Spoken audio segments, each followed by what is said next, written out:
बोलने का मौका दिया, बहुत बहुत धन्यवाद। अभी सभापति महोदय, मैंने काफ़ी लोगों की चर्चा सुनी है, जो भ्रष्टाचार पर बात हो रही हैं। एसीबी ने काफ़ी अच्छे काम किए, ये भी नहीं कह सकते कि सभी खराब किए, पर कुछ काम ऐसे कर देते हैं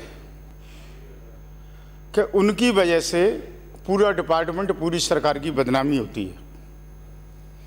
ये सभी आपने कलेक्टर को 12 से गिरफ्तारी हुई, 2 एसपी की गिरफ्तारी हुई और एक आईजी लक्ष्मण गौड़ की गिरफ्तारी नहीं हुई। तो बीच का क्या खेल है? एक तरफ पुलिस की वाहवाही हो रही है, एसीबी की अच्छे काम कर रही है, कुछ अधिकारियों को गिरफ्तार कर रहे हैं, कुछ को छोड़ रहे हैं। तो मुझे तो ये ऐसा लगता है कि जो मामला सेटिंग का है, जो लेन देन का हो जाता है, उसको तो अपने फ्री कर देते हैं, या कोई अच्छी अप्रोच वाले नेता की कोई सोर्स होती है, या उसको आप बचा देते हैं।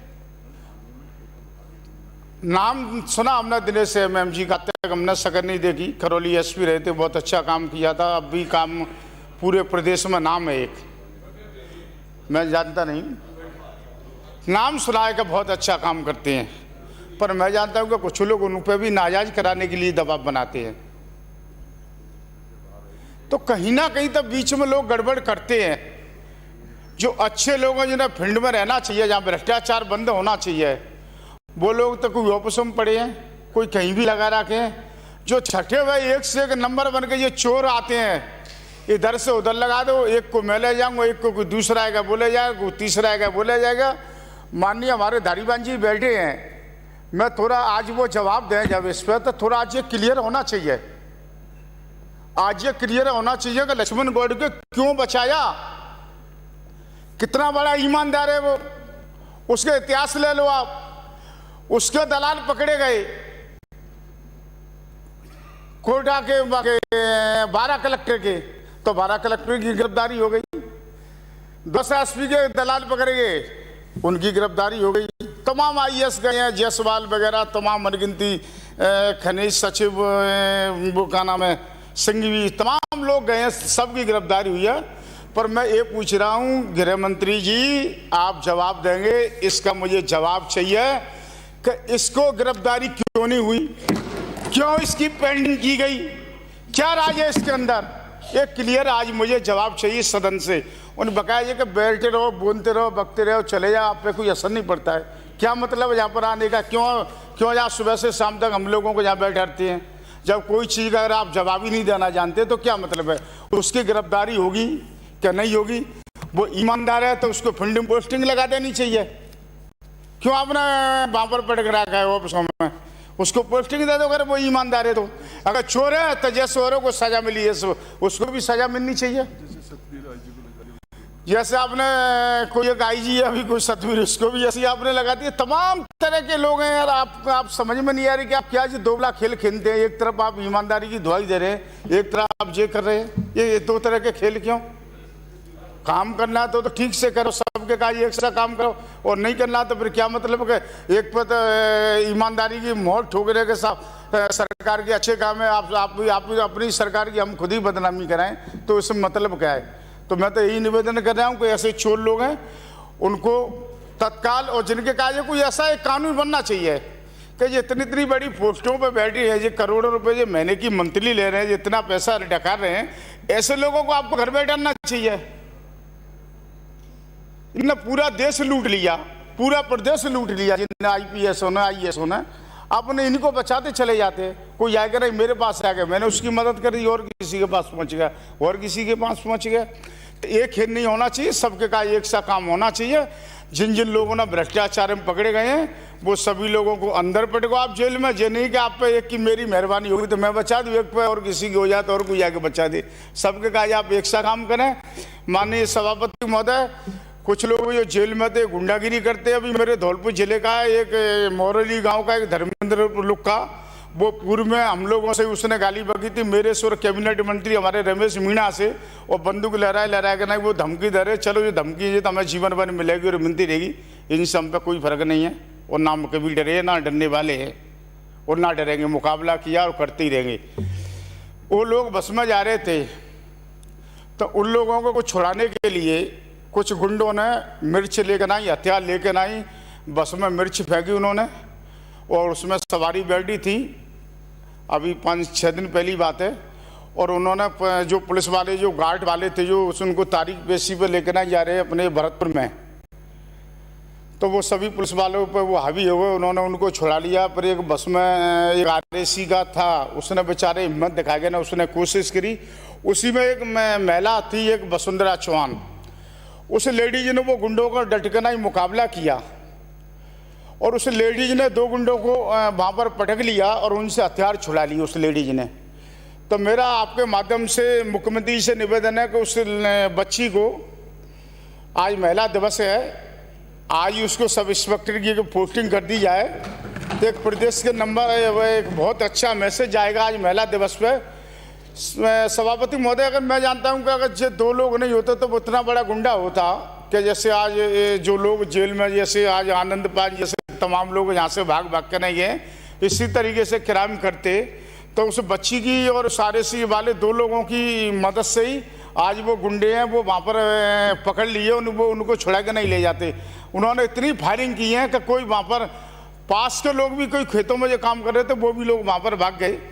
तो सभापति महोदय, जो काफ़ी लोग हैं जो अपनी जो भ्रष्टाचार पर हम बात कर रहे हैं या हम जेल पर बात कर रहे हैं, जो लोग जेल में से उनका नेटवर्क था, जेल का सिस्टम क्या है, जो लोग जेल में बैठे हैं और जेल से इतनी बड़ी सेटिंग हो रही है कि गुंडे जेल में आने के बाद हम वो भाग रहे हैं और भागने के बाद हम इतनी बड़ी सेटिंग कर रहे हैं कि जो लोग तमाम तरह के इंतजाम होने के बाद में भी और वो लोग जेल से भागने की कोशिश कर रहे हैं। तो कहीं ना कहीं जेल में मोबाइलों से तमाम बातें हो रही हैं, तमाम लोगों को धमकी दी जा रही है, लोगों से गाली गलौज की जाती हैं। तो ऐसे में सभापति महोदय आपके माध्यम से कहना चाहता हूं कि ऐसे जो लोग हैं जो जेल में गुंडागिरी कर रहे हैं, उन लोगों पर कोई ना कोई अंकुश लगाना चाहिए। और जो भ्रष्टाचार के काज, जो चोर लोग हैं, इनके काज कोई एक ऐसा कानून बनाना चाहिए कि बदनाम तो होते हैं जो नेता लोग कि नेता खाए गए, नेता खाए गए। नेता कुछ नहीं खा रहे हैं, कुछ लोगों को पैसे होते होंगे, ज़्यादा खर्चा मुझे पता नहीं है। मैं पहला चुनाव लड़ा जब मेरे कोई 6-6.5 लाख रुपए के करीबन खर्चे हुए थे, दूसरे में कोई 14 लाख रुपए के करीबन खर्चा हुए। अब भी मैं चुनाव जीता हूँ तो मात्र 20 लाख रुपये में जीता हूँ। ऐसी नहीं है कि सभी जगह पैसे का चलन चलता हो, कहीं भी ऐसा नहीं है कि ज़्यादा पैसा, वो तो पैसा था कोई अंत नहीं उसका, अपन चाहे जितना अपन खर्च कर दे, अपन चाहे जितना खर्च कर दें, जितना ज़्यादा से ज़्यादा बढ़ाए, जितना ज़्यादा बढ़ा सकते हैं, जितना ज़्यादा अगर हम कम खर्चा कर सकते हैं तो हम कर सकते हैं। तो मैं तो सभापति महोदय आपके माध्यम से यही कहना चाहता हूँ कि जो इधर वाले ना, इधर वाले तो बदनाम होते, माल खाते इधर वाले, तो जो तो खर्च तो भी करते हैं।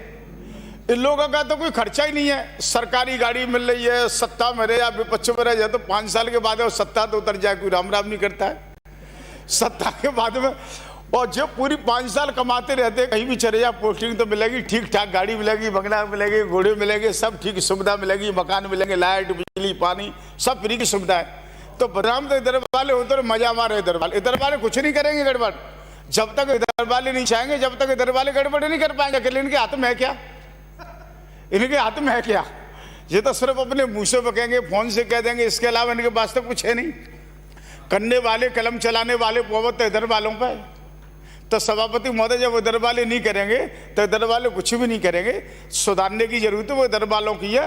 और जो चोर लोग हैं वो चोर लोगों पर अपने कार्रवाई करनी चाहिए। जो भ्रष्टाचार में इतनी जनता परेशान है कि लोग ऑफिसों के चक्कर लगा कर नहीं परेशान हो जाते हैं। हालांकि ये पूरी बीज हमारे सामने वाले बीजेपी वालों की देन है। माननीय प्रधानमंत्री जी कहते हैं कि मैं भ्रष्टाचार मुक्त कर दूंगा, ये कर दूंगा, ये कर दूंगा। सबसे ज़्यादा भ्रष्टाचार यही कराते हैं। 35-35 करोड़ रुपये MLA को खरीदते हैं। वो पैसा कहाँ से आ रहा है इनके पास? कहाँ से आ रहा है वो पैसा? तमाम जिन्होंने सरकार पटक दी हर जगह, कोई कर्नाटक में, कोई मध्य प्रदेश में, कोई कहीं तमाम दुनिया भर की, गोवा में, हर जगह भ्रष्टाचार की जड़ तो ये इधर वाले हमारे सामने वाले बैठे।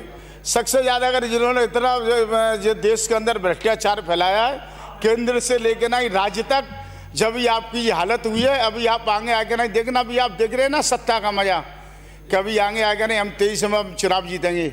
आप तो भुंजाओ भी 23 के चुनाव को,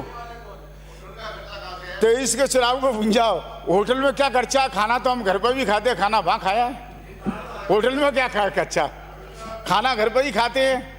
खाना तो हम धौलपुर की वजह जयपुर में रहते थे, खाना जयपुर में भी खाते हैं। आप भी जयपुर में रह रहे हैं, आप खाना कहाँ से खा रहे हैं, और होटल में हमने क्या किया है। तो मैं तो सभापति महोदय समाप्त करें। और अपनी तनख्वाह का पैसा खर्च किया है। सभापति महोदय जो भ्रष्टाचार की जड़ है वो हमारे सामने वाले हैं, पर मैं धारीवाल जी आपसे जरूर निवेदन कर रहा हूँ बार बार कि मुझे इस लक्ष्मण गौड़ पे जवाब चाहिए आज हर हालत में, कि इसको बचाने के पीछे क्या राज है सरकार का, कौन है ये, कितनी इसकी गहरी जड़ें, इस पर गिरफ्तारी क्यों नहीं होती है। एक इसके बाद में जो मुकदमे हैं उन लोगों की गिरफ्तारी हो गई और इसकी गिरफ्तारी क्यों नहीं होती है। ये IAS तो बड़ा है, IAS भी तो जेल में गए तमाम तरह के, तो इन लोगों को क्यों बचाया जा रहा है। जो मुझे जवाब चाहिए सभापति महोदय, आपने बोलने को मौका दिया। श्री गोपीचंद मीना जी। और सभापति महोदय कुछ थोड़ी सी मुझे वो मांग करनी थी। श्री गोपीचंद मीना। अब हो गया। सभापति महोदय मैं एक सूचना देना चाहता हूं कि इसके वो महिला के लिए अपना मांग की, वो उसको ऑर्डर हो चुके हैं। धन्यवाद सभापति महोदय, मुख्यमंत्री जी के लिए बहुत बहुत धन्यवाद। श्री गोपीचंद मीना।